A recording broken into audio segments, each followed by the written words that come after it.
What is up? And welcome back to another episode of Beyond the Arc with Brandon Silvers. As always, I am your host, Brandon Silvers. Today, we are talking about some egregious examples of overlooking the bad behavior of college coaches. As always, appreciate you being here. Don't forget to subscribe and share this episode. Let's get into it. Okay, all 11 members of the Brandeis University women's basketball team, a D3 school in Waltham, Massachusetts, wrote a letter saying they will leave the program if their head coach, Carol Simon, does not resign. I wish the Lakers would do the same thing, but it turns out Simon's behavior is infinitely more reprehensible than simply playing Taurean Prince too much. So why would a team want a decorated coach who has been at the school since 1987, longer than I've been alive, and I'm old enough where I have to stretch every night, to resign? Well, it seems Carol, who is white, also happens to be racist. Julie DeCaro of Deadspin published an investigative report last July after Brandeis investigated Simon and found that she violated the school's policy against discrimination, harassment, and sexual violence. This stemmed from a complaint filed in May of last year in regard to an incident that took place in June of 2022. Carol was telling a story about two black guys. You already know where this is headed. And during her telling of the story, she used the N-word and, quote, used her interpretation of what the two black men sounded like while gesticulating.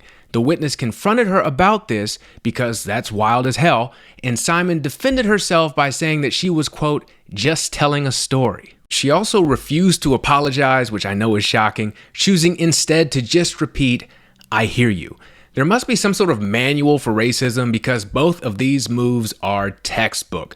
Just telling a story is right up there with, but they say it in the song. This was not an isolated incident either, because they never are. Simon had a history of critiquing black players in ways she never talked about her white ones, calling them too dumb to learn the plays and uncoachable. She didn't just save her racism for her players either. She called a coach at another school who was a black woman loud, obnoxious, and angry. She spoke negatively about Brandeis's men's basketball coach, Gene Bain, and she mocked the school's DEI initiatives. This is where things get even more interesting because the reason the school's athletic department has DEI initiatives and the reason Gene Bain is the current men's basketball coach is because the previous coach, Brian Meehan, was fired for, among many things, being racist.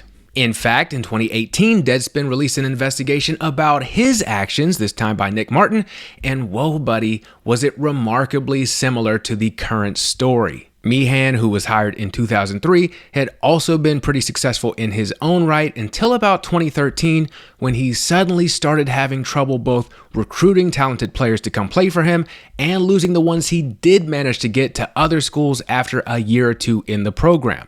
The majority of the players he had issues with just so happened to be black. So what was his deal? Let's start with the abusive behavior first. This was mentioned by both black and white players who left the program. This was a man who was known for loud outbursts, cursing players out, telling injured players they were dead to him, and so on and so forth. The fact that this is now characterized as abusive behavior is fantastic. When I went to college, this was the most jarring reality check I got and ultimately led to me not playing college basketball. My mom and I sat in front of a coach on a recruiting visit who made all these promises about how this team was like family and how he cared about his players and this, that, and the other. Imagine my surprise when I got there and it was anything but. Then I met with him to be like, hey, remember when you said all this stuff when you were recruiting me? And his response was that this was a job for him and his duty to feed his family and climb the ladder took precedence over everything else he had said. Then when I decided I'd had enough and I was going to transfer out, he insulted me and he let me know exactly how little he thought I was going to accomplish in life. I thought maybe this was just a one-off experience, but after I picked another school to transfer to and the coach acted in almost exactly the same way, I realized that college athletics were not for me at all if I was going to be mentally healthy and maintain my love of basketball. And seeing how that all worked out and comparing stories with other former college athletes, I'm incredibly pleased with my decision. Now, none of these coaches did anything I'd describe as racist, at least not to my recollection, but they were certainly self-serving assholes whose behavior aligns with Meehan's non-racist stuff, and I imagine, unfortunately, the behavior behavior of the majority of college coaches. There's a clear distinction between being coached hard and being coached by an asshole.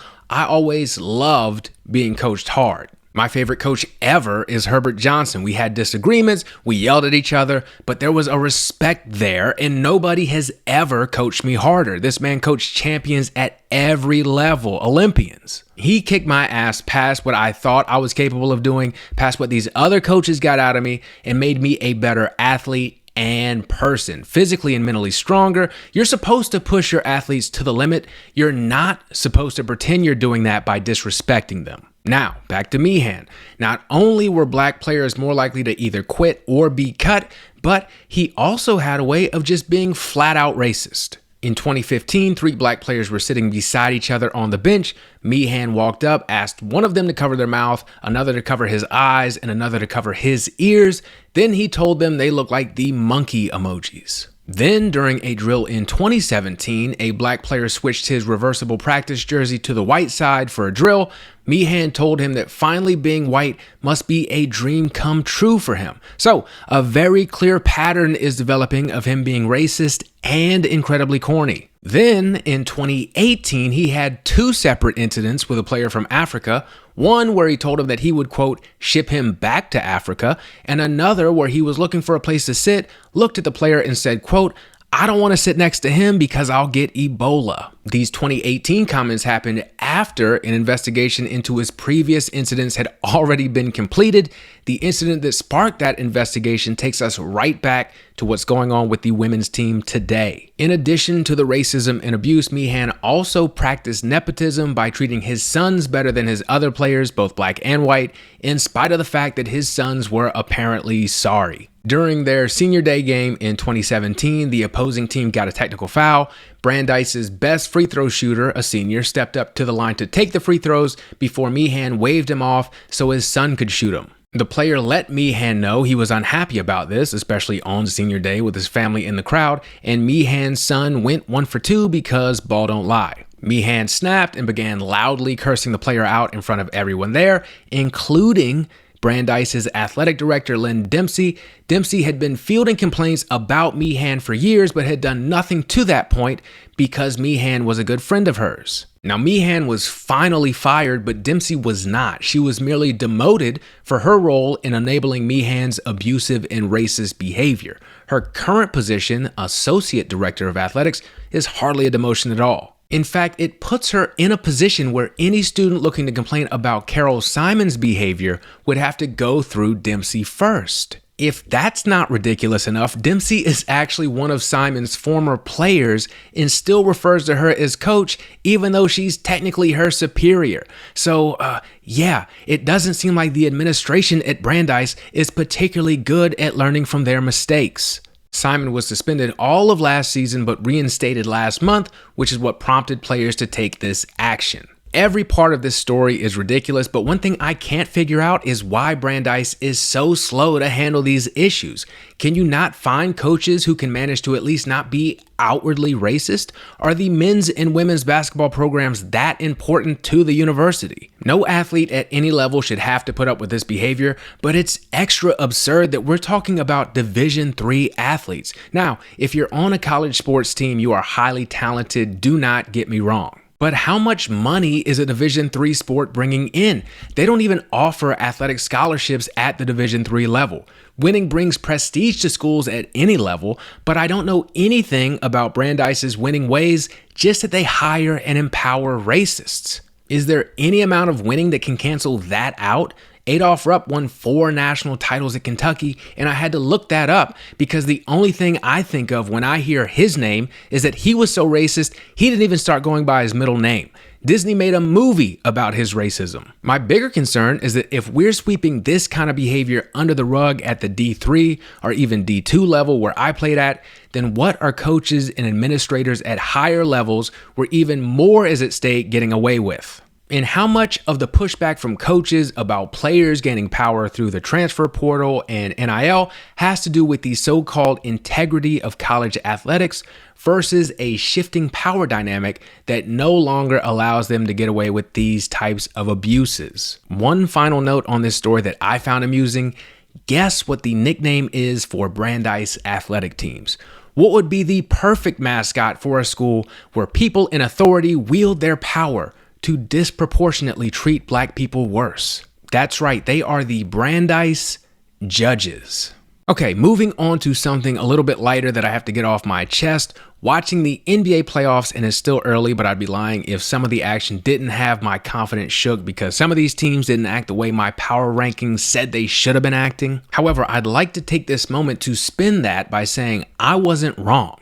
I have simply received new information that I need to evaluate and adjust my power rankings accordingly. There's no reason to overreact to the negative. Instead, let's overreact to the positive by celebrating the fact that my Jason Tatum take was already proven correct. Now, was it a unique take? No, but I did say that he has a tendency to disappear even if just for the fourth quarter.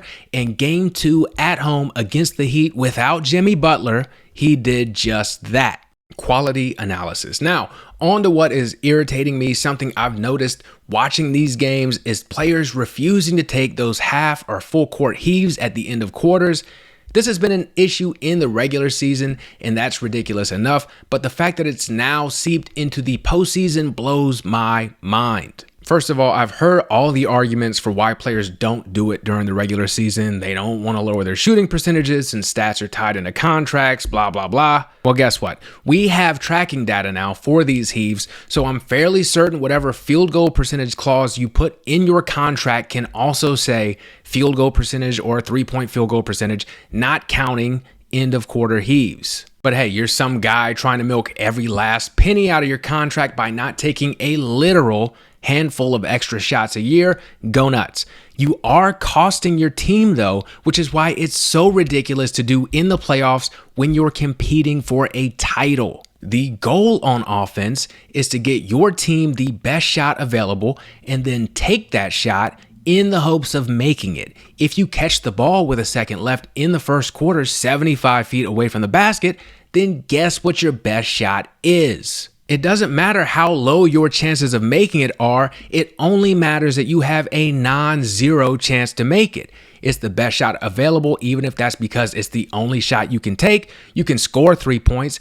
Every point matters in every game, but especially in the playoffs, so it's in your team's best interest to shoot that shot. Now, I'm not sure who gets credit for being the first to do this, but I'm going to give it to Kevin Durant because he's almost never shot these heaves. Actually, even worse, he intentionally shoots them after the buzzer sounds. He wants to see if he can make it while not risking anything, which is actually remarkably consistent behavior from a man who jumps from super team to super team. LeBron's another habitual offender here. His strategy is a bit different in that he'll run to be the inbounds passer at the end of quarters, so he can't even be put in the position of being the bad guy who refuses to shoot it, which is also remarkably consistent behavior from a man who loves to pretend he's not dictating any and every personnel move behind the scenes. LeBron actually used to shoot heaves. He averaged around 4 regular season heaves per season until he stopped shooting them in his second season in Miami. Now, why would he stop then? Well, think back. What was the main knock on LeBron around that time, especially after losing to Dallas in the finals that first Heatles year? His jumper. I think he stopped shooting heaves in a misguided attempt to preserve his 3-point shooting percentage so that people would stop saying he couldn't shoot. If he had continued with his average the next season, his 3-point percentage would have gone down from 36% to 35%. Now, this isn't a huge drop, but it is if you want to be as high as possible so people stop talking about how you can't shoot. In the 13 seasons since he made this change, as he's become more and more legacy focused, he's shot 4 heaves total. What are we doing? And when it comes to heaves, he makes Durant look like Ben Simmons. KD has taken just 9 official heave attempts in his entire career. This man has been in the league so long, he played for the Seattle Supersonics and has only managed a piddly 9 heave attempts total. For context, the actual Ben Simmons attempted 8 heaves in his rookie year alone. The heave GOAT is Steph Curry. He's matched or exceeded Durant's career total of 9 heaves in 5 different seasons, including one year when he doubled it with an incredible 18 heaves. That's the kind of energy we need. What's crazy is that LeBron and KD are both max contract guys regardless of what their field goal percentage is, so this has to be strictly a stat padding move. Stat padding has existed as long as there have been stats, but it feels like everyone is aware of their numbers at all times on the court, and the game is worse for it. It's incredibly similar to what's happened to the TV show Survivor. I used to watch Survivor all the time. It was great because people were like, I think I'd like to go on Survivor. They'd get picked, they'd get sent out there and have to figure out how to survive while playing the game. I recently started watching again after like a decade-long hiatus, and while it's still entertaining, it's less entertaining than it was because everyone is super aware that they're playing Survivor. Now everyone's like, well, I'm going to do this because in season 34, so-and-so did this and got backdoored at Tribal, but then that'll make her do that because so-and-so got double blind, triple backdoored at Tribal in season 41, and blah, blah, blah, blah, blah. If you don't shut the fuck up and stand on one leg in the middle of the ocean and solve this puzzle for some motherfucking Oreos, I'm going to jump through the TV and slap you in your motherfucking teeth. What were we talking about? Oh, yeah, stats. All right, so this isn't just limited to heaves either. It's all gameplay. Assists are another great example. People love to point to assists as evidence that someone is a great playmaker, but assists have always been an imperfect measure of that, especially now in this stat-loving era. What if I told you the best play to make on some possessions is when a player sets up their teammate to get an assist? Or that the time player A spends hunting for his assist in a single possession accumulates, which decreases the amount of time left in the game and as a result reduces the total number of possessions they'll get in the game compared to if they had just made a quicker play with no consideration as to who received credit on the stat sheet. That's without even considering the number of times they go hunting for an assist and fail, leading to a missed shot or turnover, Tyrese Halliburton. Numbers have context, stats are numbers. I'm not anti-stat padding, but don't forget the ultimate goal of the game itself, particularly when you're quite literally playing for the ultimate goal in the playoffs. Shoot the full court heave, please. All right, that will do it. This has been another episode of Beyond the Arc with Brandon Silvers. As always, appreciate you watching, listening, rating, reviewing, sharing, subscribing, all that great stuff. Enjoy your week, and I'll catch you later.